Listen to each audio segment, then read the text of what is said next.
Esta mañana hacía una pregunta, estuvimos inclusive leyendo una escritura en el libro de Romanos, ¿verdad?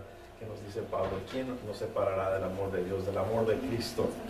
Y Él nos da infinidad, ¿verdad?, de puntos que debemos en los cuales pensar: tribulación, angustia, espada, etc. Pero al final creo que somos nosotros mismos los que a veces nos apartamos de Dios. ¿Por qué? Porque hacemos más caso a las situaciones que el mundo, ¿verdad?, o de las que el mundo está lleno, que en verdad lo que debemos escuchar y conocer de Dios, vivir, ¿verdad?, lo que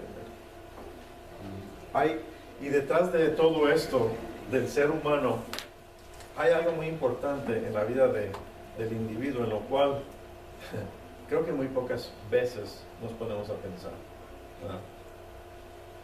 ¿Y qué hay precisamente detrás de todo ello? Bueno, el poder el tema que tenemos hoy es el poder detrás del orgullo, detrás del orgullo, ¿sí?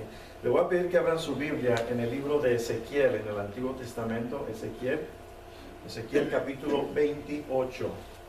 Ezequiel capítulo 28. Vamos a estar leyendo algunos versículos ahí. Ezequiel capítulo 28.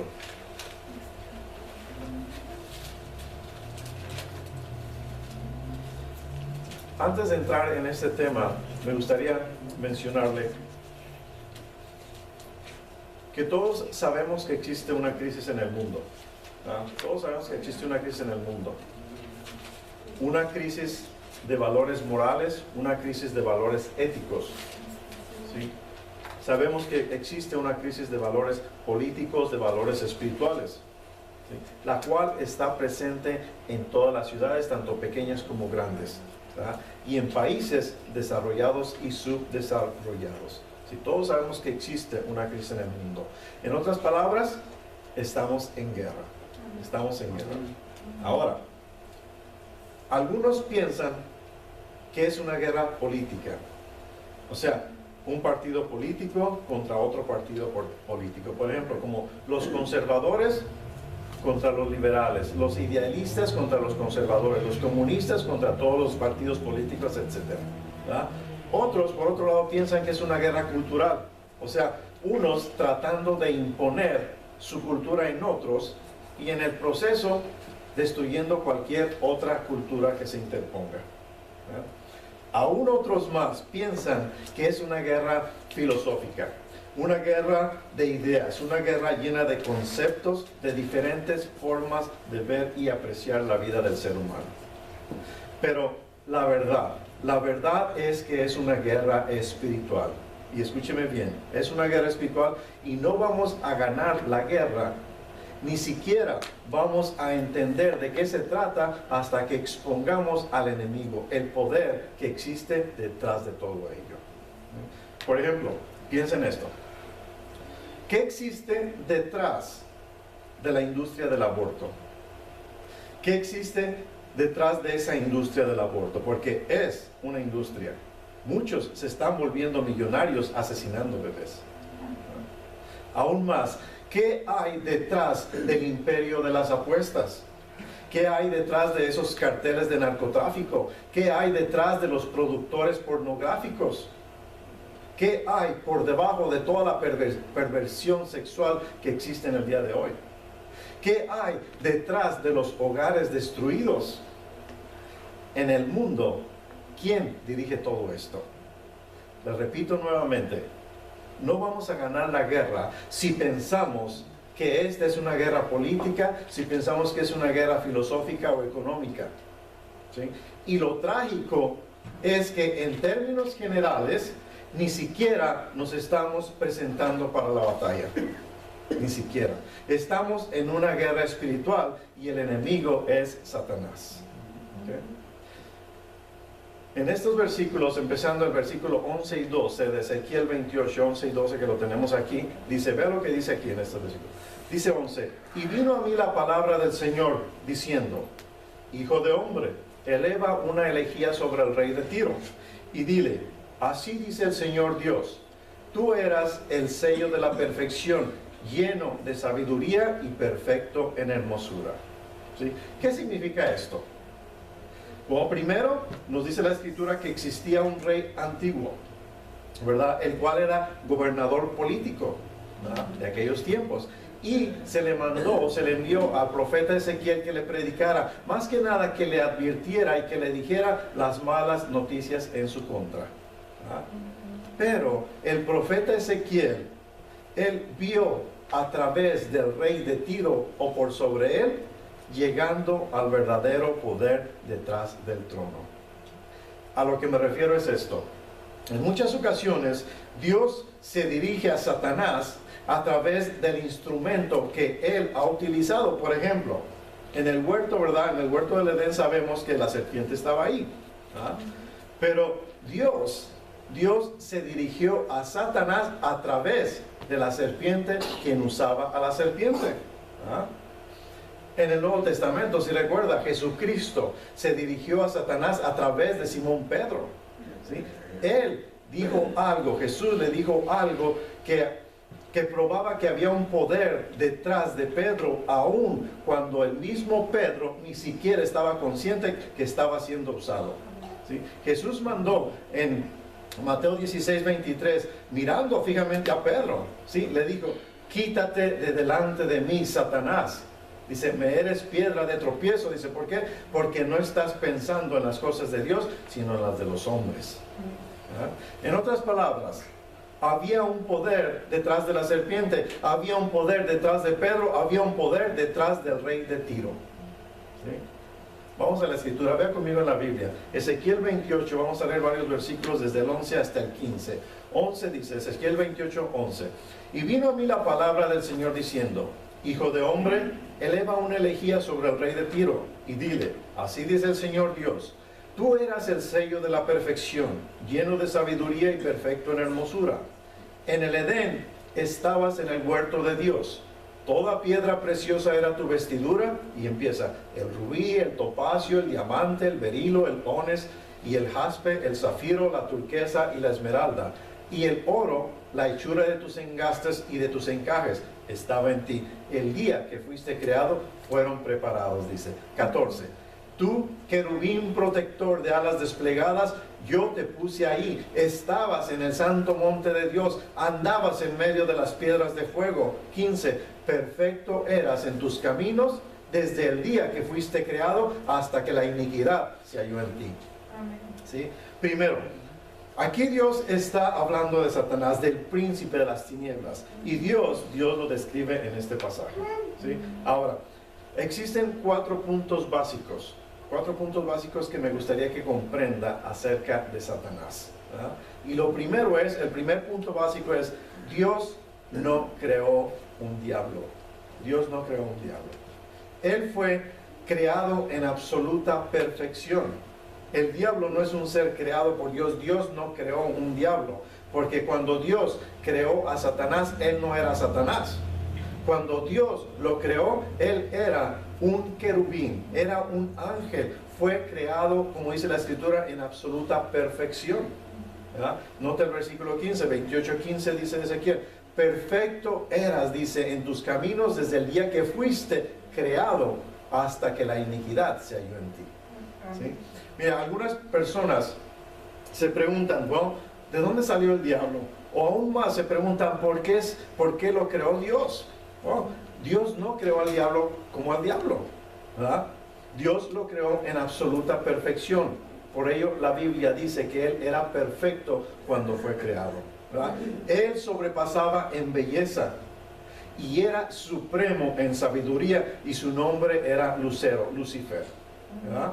Hoy, este nombre, Lucifer, ¿verdad?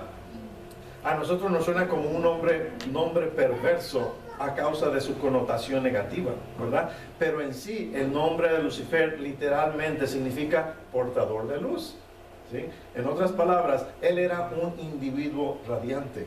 Y es exactamente como lo describe la Escritura. En Ezequiel 28:13 enfatiza, dice, en el Edén estabas, dice, en el huerto de Dios. Y empieza, toda piedra preciosa era tu vestidura. El rubí, el topacio y el diamante, el berilo, el ones y el jaspe, el zafiro, la turquesa y la esmeralda y el oro, la hechura de tus engastes y de tus encajes estaba en ti, dice, el día que fuiste creado fueron preparados, ¿sí? Era un individuo radiante, ¿verdad?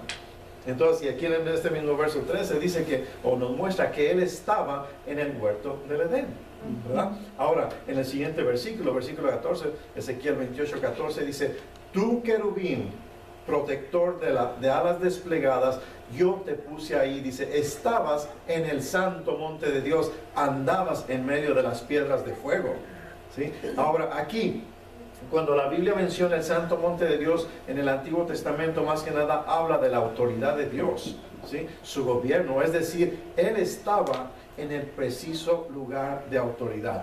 Imagínenselo, lleno de sabiduría, lleno de hermosura, lleno de luz, ¿sí? Él era el querubín ungido.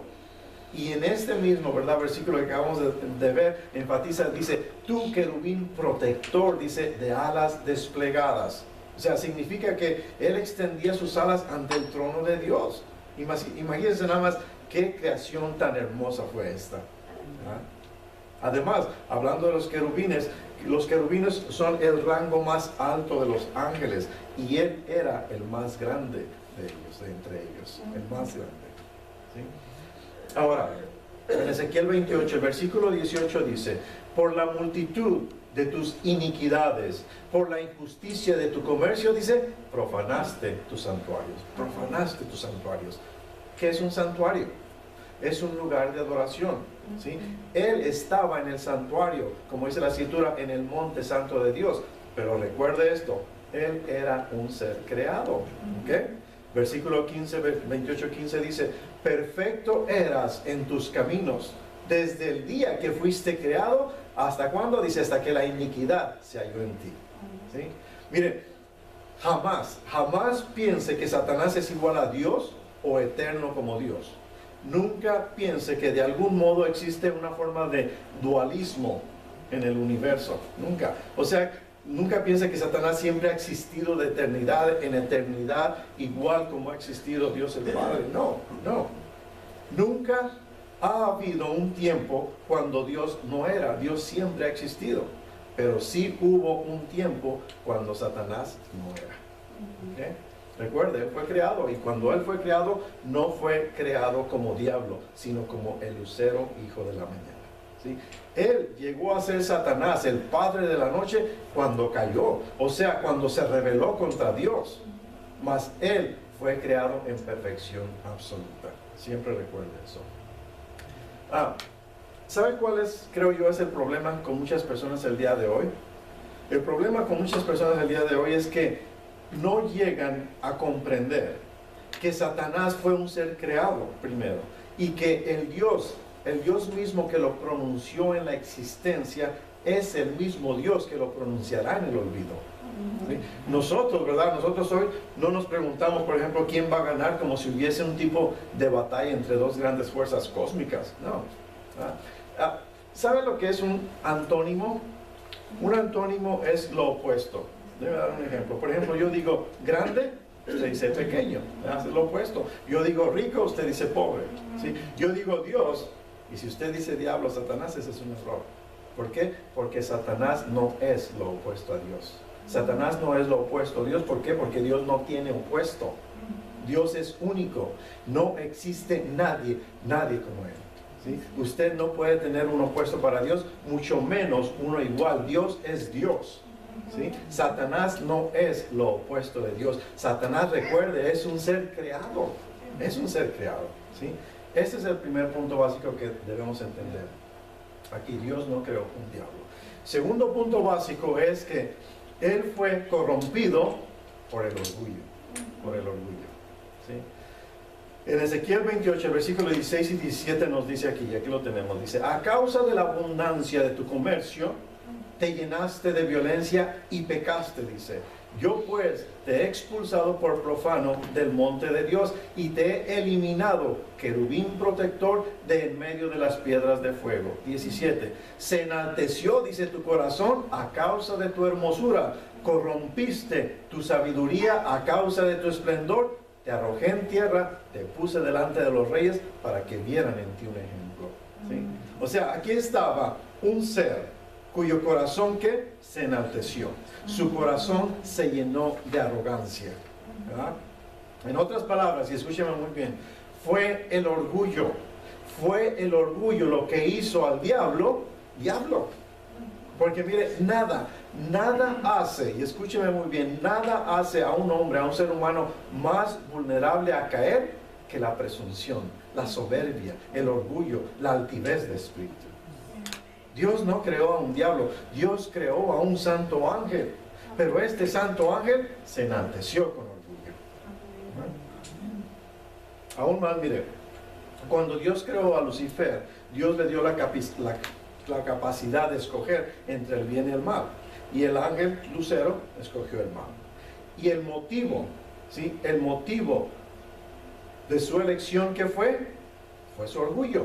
¿Sí? Isaías 14:14 nos lo explica en esta forma. Él dijo en Isaías 14:14, subiré sobre las alturas de las nubes. Y dijo, me haré semejante al Altísimo. Fue aquí precisamente cuando Lucero, ¿verdad? El hijo de la mañana, llegó a ser Satanás, el padre de la noche. Pero entienda esto, Satanás tenía belleza indescriptible, ¿verdad? Y aún posee dicha belleza. ¿Sí? Nota el versículo 17, 28-17 dice, se enalteció tu corazón, dice, a causa de tu hermosura. Y dice, corrompiste tu sabiduría a causa de tu esplendor. ¿Sí? Lea muy cuidadosamente este verso. ¿Por qué? Porque la implicación es, y escúcheme bien, que la belleza, ¿sí? La belleza aún permanece y que la sabiduría aún continúa, pero lo que tiene ahora es una sabiduría corrompida y una belleza manchada. ¿Sí?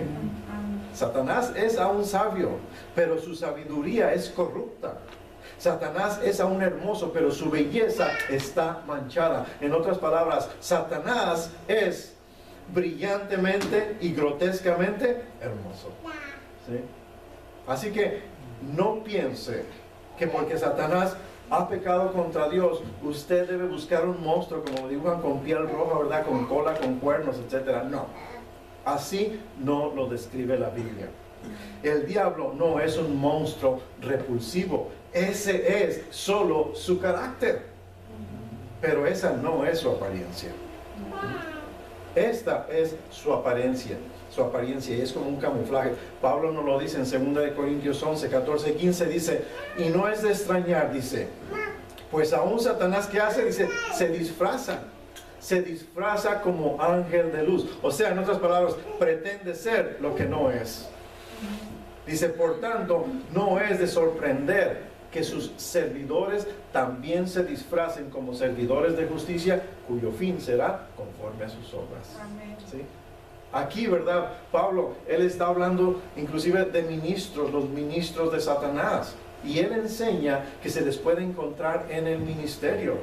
¿Qué es lo que hace Satanás? Satanás los disfraza como ministros del Evangelio. ¿Sí? Y hay algo aquí muy importante que debemos entender. Y es que, mire, Satanás no está contra la religión. No está contra la religión.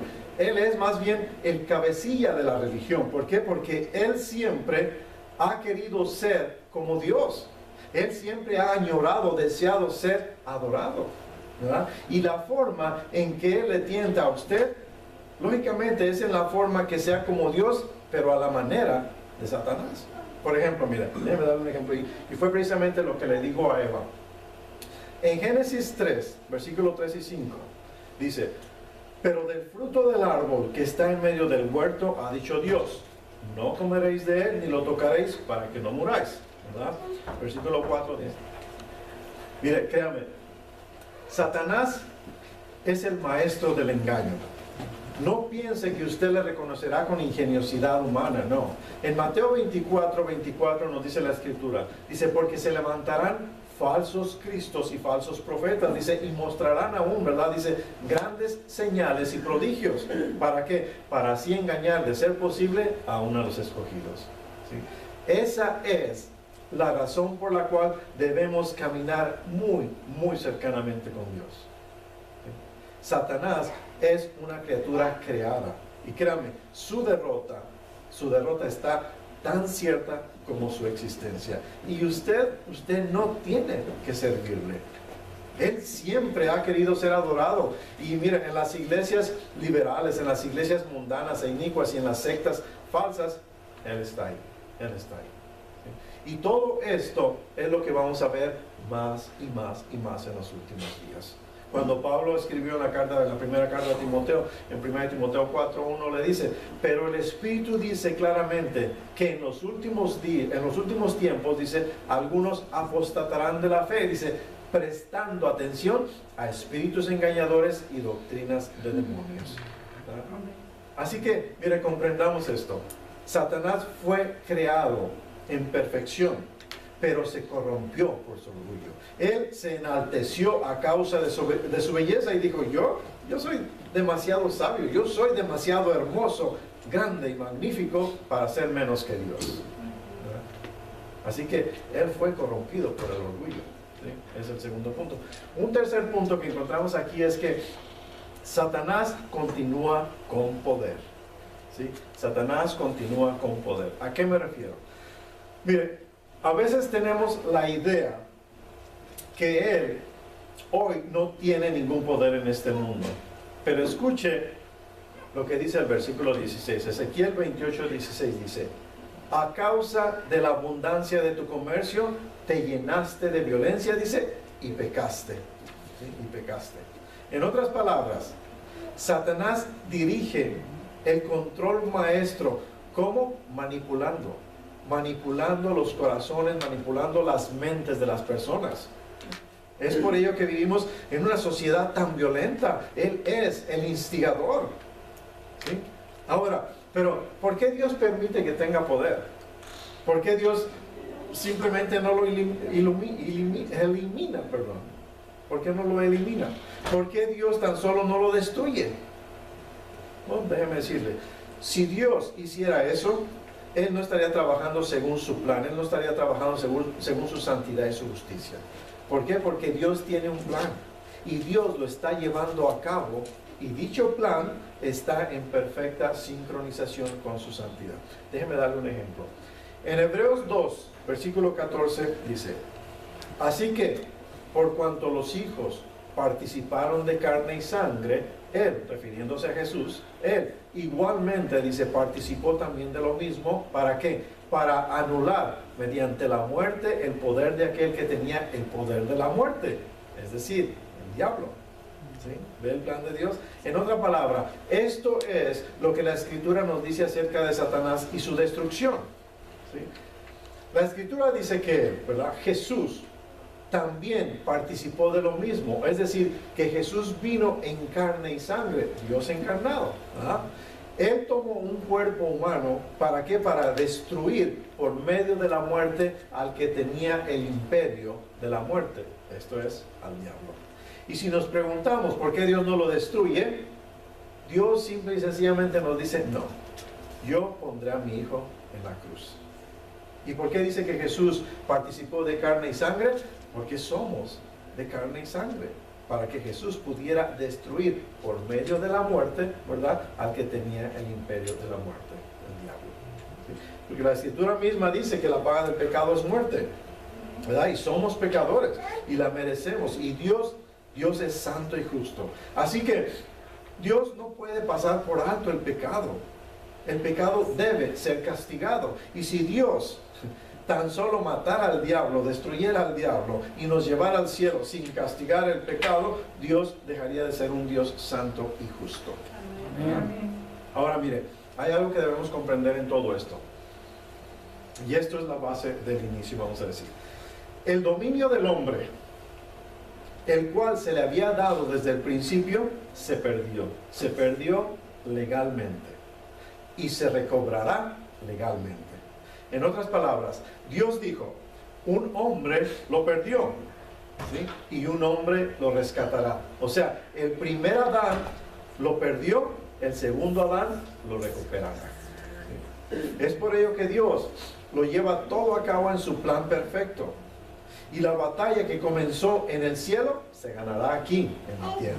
Y de hecho, ¿verdad?, de hecho ya fue ganada en el Calvario, cuando Jesús sufrió, cuando Jesús derramó su sangre, cuando Jesús murió y dijo, ahora el príncipe de este mundo será echado fuera. No sé si recuerde, pero en más de una ocasión le dije, muchas personas se jactan y dicen, yo no le tengo miedo al diablo. La gran pregunta importante es, ¿le tiene el diablo miedo a usted? Él debe tenerle miedo. Pablo nos dice en 1 Corintios 6, 2 y 3, dice, ¿o no sabéis que los santos han de juzgar al mundo? 3 dice, ¿o no sabéis que hemos de juzgar a los ángeles? Cuanto más asuntos de esta vida. ¿Sí? Nosotros como creyentes vamos a juzgar ángeles, pero Satanás continúa con poder sobre aquellos que no conocen al Señor. ¿Recuerda cuando Jesús fue tentado por Satanás? El diablo le dijo en Lucas 4, 6 y 7, el diablo le dijo, todo este dominio y su gloria te daré, le dijo a Jesús. Pues a mí, dijo Satanás, me ha sido entregado, y a quien quiero, se lo doy. Dice, por tanto, si te postras delante de mí, le dijo a Jesús, todo esto será tuyo. ¿Verdad? Si a Satanás le dice, todo esto te daré si postrado me adorares. ¿Verdad? ¿Qué es lo que le está diciendo? Él le está diciendo, todo esto, Satanás le está diciendo, todo esto es mío, a mí se me ha dado. ¿Y cómo le fue entregado a Satanás todo esto? Adán se lo dio. Si recuerda, fueron dados a Adán cuando Dios creó a Adán y Eva. Dios le dijo, te he dado dominio. Y Adán y Eva le dieron el dominio a Satanás. Ahora, Jesús nunca le dijo a Satanás, no, tú no tienes dominio. No, Jesús sabía que legalmente ese dominio se había perdido y debía ser recuperado legalmente. ¿Sí? Y Jesús sabía que Él tenía que sufrir, derramar su sangre y morir sobre una cruz. Pero mientras tanto, para todos aquellos que rechazan lo que Jesús hizo en la cruz, para todos aquellos que están en la ignorancia al respecto, aquellos que se rebelan contra la cruz, ellos aún permanecen en las garras de Satanás. Por eso le ruego, no piense ligeramente acerca de Satanás. Estamos en contra de un enemigo, como decía, de un enemigo brillantemente grotesco. Por eso cuando Ezequiel, en el 28:18 nos dice, por la multitud de tus iniquidades, ¿verdad? Por la multitud de tus maldades, de ahí es de donde nace la guerra espiritual, de las multitudes de maldades, de iniquidades, de ahí nace. Mire, ¿sabe por qué Satanás lo ve a usted o a mí como enemigos? Simplemente porque fuimos creados a la imagen de Dios, ¿verdad? Y Él no puede atacar a Dios directamente, ¿verdad? Pero sabemos, los malvados como Satanás han sabido siempre, y escúcheme bien, han sabido siempre que si no pueden atacar a su enemigo, entonces ¿qué hacen? Entonces ataca a uno de sus seres queridos, y así le herirán, ¿no es cierto? Entonces, cuando Satanás le hiere a usted, es su manera de vengarse de Dios. ¿Por qué? Porque no puede atacar a Dios directamente. Miren, por esa razón Satanás aterroriza el mundo, por esa razón él quiere dividir, él quiere deprimir, él quiere destruir. Y lo que es la depresión, la opresión, la posesión, son las obras del diablo. Y eso no es nuevo. Mire, si usted lee toda la Biblia en forma continua, encontrará, por ejemplo, que la nación cananea, ¿sí? La nación cananea, podemos decir, estaba poseída por el demonio. Porque ¿qué hacían? Ellos asesinaban sacrificando a sus bebés. ¿Sí? ¿Qué hizo Herodes? Encontrará que Herodes, ¿qué hizo? Asesinó a los bebés, ¿verdad? Bueno, ¿sabe quién está haciendo lo mismo hoy? Los que ejecutan abortos, ¿verdad? El poder detrás de todo esto es el mismo diablo. Así que podemos entender, esto es el reino del terror. El poder detrás de todo esto, él continúa con poder. ¿Sí? Pero ahora, y por último, ¿sí? el cuarto punto que debemos comprender es, Satanás está condenado a la perdición. ¿Sí? Y aquí vamos a leer varios versículos. El 17, 28 y 17 de Ezequiel dice, se enalteció tu corazón a causa de tu hermosura, corrompiste tu sabiduría a causa de tu esplendor. te arrojé en tierra, te puse delante de los reyes para que vieran en ti un ejemplo. Por la multitud de tus iniquidades, por la injusticia de tu comercio, profanaste tus santuarios, y yo he sacado fuego de en medio de ti que te ha consumido, y te he reducido a cenizas sobre la tierra a los ojos de todos los que te miran. 19. Todos los que entre los pueblos te conocen están asombrados de ti. Te has convertido en terrores y ya no serás más. ¿Sí? Satanás está condenado a la perdición. Ya no serás más, dice. O sea, del lugar más alto al lugar más bajo. ¿Sí? Es ahí donde Él va a parar. Y Dios lo va a avergonzar sobre esta tierra, donde Él ha llevado su aterrador reinado. Así que recuerden, miren, Satanás dijo, yo ascenderé y exaltaré mi trono sobre las estrellas de Dios. Jesús dijo, yo descenderé.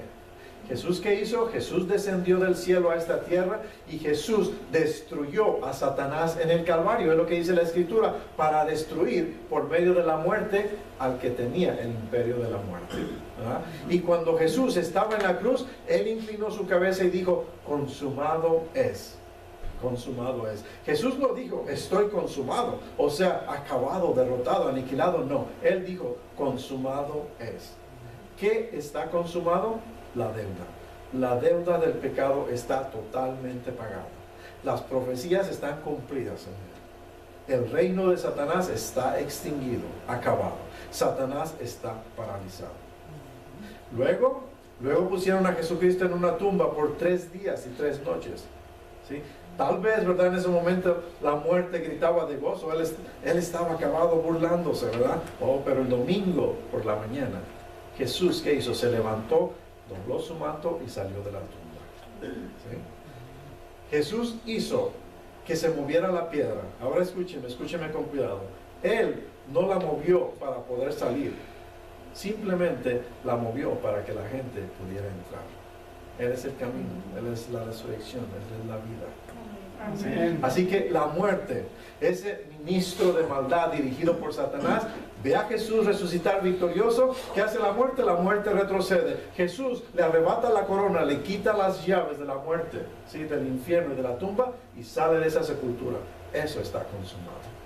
¿Sí? Jesús tuvo victoria. Satanás está acabado. La muerte y el infierno han sido vencidos por medio de la muerte de Jesús en la cruz, para destruir por medio de la muerte al que tenía, ¿verdad?, el imperio de la muerte, Satanás. Y ahora Satanás está destinado para el infierno. Ahora, porque escúcheme bien, el infierno no fue creado para usted, fue creado para el diablo y sus ángeles, para sus legiones.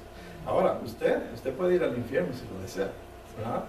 Pero si va y usted es un creyente, si es usted verdaderamente salvo, créame, será un intruso ahí. ¿Por qué? Porque usted no pertenece ahí. El infierno fue creado para el diablo y sus ángeles. Dios lo hizo a usted para sí mismo. Dios le hizo para que le conociera, para que le amara, para que le adorara. Nunca piense que Dios hizo a alguien para que fuera a parar en el infierno. Y cuando Jesús regrese, seremos tal y como Él es. Así que, si usted entrega su corazón a Cristo, si acepta la salvación que le ofrece en la resurrección, cuando usted entonces resucite en la semejanza de Jesucristo, Dios lo va a transformar. Dios le otorgará a usted una posición mayor que la de Satanás antes de su caída. ¿Recuerda cómo describimos a Satanás? Bueno, usted en la resurrección no será hecho mejor que Satanás, no, usted será hecho semejante a Jesús. ¿Sí? Así que miren, en resumen, existen, pudiéramos decir, 2 categorías de personas en el mundo hoy. ¿Sí? La primera categoría es todos aquellos que dicen como Satanás dijo a Dios: no tu voluntad, Dios, mas la mía sea hecha. ¿verdad? Esa es la primera categoría. Y la segunda es los que sinceramente, como Jesús, dicen: no mi voluntad, Padre, mas la tuya sea hecha. Amén. ¿Sí? Así que no tiene sentido seguir a un perdedor. ¿Sí?